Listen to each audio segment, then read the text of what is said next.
serdecznie wszystkich witamy dzisiaj na Starym Rynku w Poznaniu.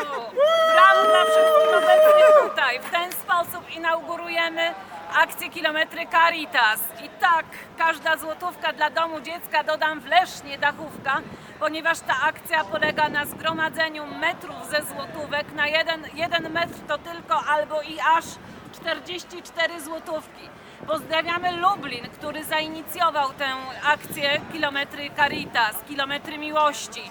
Pozdrawiamy również wszystkie Caritas, które włączyły się w tę szlachetną, cudowną akcję.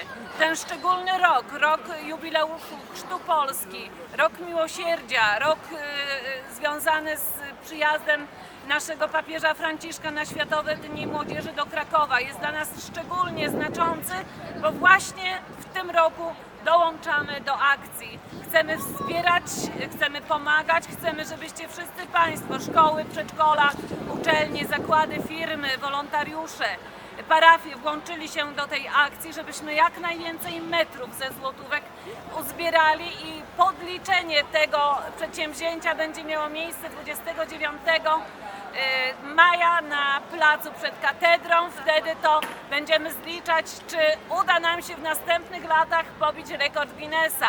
Tak Pobij z nami rekord Guinnessa! Pobij z nami rekord Guinnessa! Pobij z nami rekord Guinnessa! Pobij z nami Rekord Guinnessa! A rekord wynosi tylko 75 km, czyli wszystko przed nami.